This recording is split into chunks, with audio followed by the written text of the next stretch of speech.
In World War I, in 1917, there was a food crisis in Europe.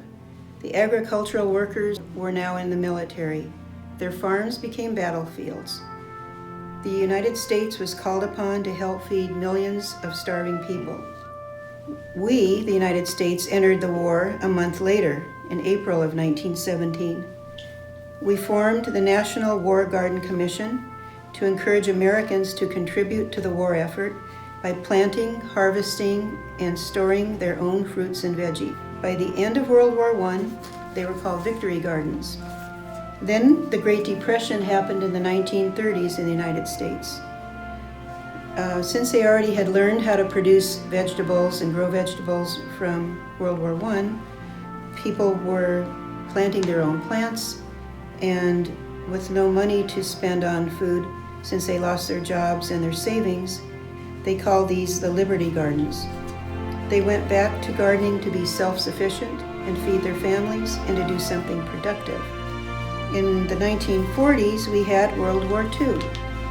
Commercial crops went overseas to the military soldiers, and the transportation was used more for the military effort than the local effort. So food rationing began in the spring of 1942, and people were really doing a lot of victory gardens.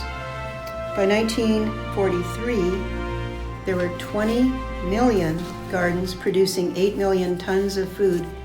Over 40% of all fresh fruits and vegetables were consumed in the United States from our own efforts. 800 gardens at Golden Gate Park in San Francisco were also providing food. Eleanor Roosevelt planted a victory garden on the White House lawn. In 2009, following the recession with a house and mortgage crisis, Michelle Obama planted a garden on part of the south lawn of the White House. Her goal was to encourage Americans to eat nutritious food and live healthier lives.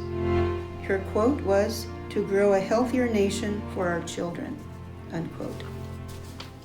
Now we have the COVID-19 crisis throughout the whole world, which is affecting people with their shopping, their food, with their life as they knew it, due to sheltering in place mainly, and people being afraid of going in public, and especially with fresh fruits and vegetables, of not knowing if anybody contaminated them. So also due to fear of shortages, people are now producing their own fruits and vegetables. The garden is a happy place, and they do purposeful activities, get fresh air, work together, and feel better overall after they do that. And they can enjoy the fruits of their labor.